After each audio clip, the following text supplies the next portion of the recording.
बार लोहे की दुकान में अपने पिता के साथ काम कर रहे एक बालक ने अचानक ही अपने पिता से पूछा, पिताजी इस दुनिया में मनुष्य की क्या कीमत होती है?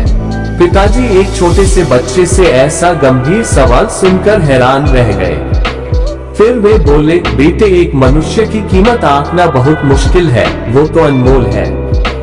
बालक, क्या सभी उतने ही कीमती और महत्वपूर्ण हैं? पिताजी, हाँ बेटे। बालक के कुछ पल्ले पड़ा नहीं। उसने फिर सवाल किया, तो फिर इस दुनिया में कोई गरीब तो कोई अमीर क्यों है? किसी की कम इज्जत तो किसी की ज्यादा क्यों होती है?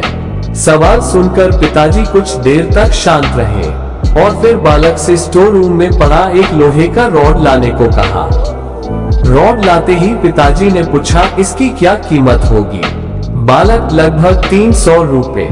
पिताजी, अगर मैं इसके बहुत से छोटे छोटे कील बना दूं तो इसकी कीमत क्या हो जाएगी? बालक कुछ देर सोचकर बोला, तब तो ये और महंगा बिकेगा, लगभग 1000 रुपए का। पिताजी, अगर मैं इस लोहे से घड़ी के बहुत सारे स्प्रिंग बना दूं तो? बालक कुछ देर सोचता रहा और फिर एकदम से उत्साहित होकर बोला, तब तो इसकी कीमत बहुत ज्यादा हो जाएगी। पिताजी उसे समझाते हुए बोले, ठीक इसी तरह मनुष्य की कीमत इसमें नहीं है कि अभी वो क्या है, बल्कि इसमें है कि वो अपने आप को क्या बना सकता है। बालक अपने पिता की बात समझ चुका था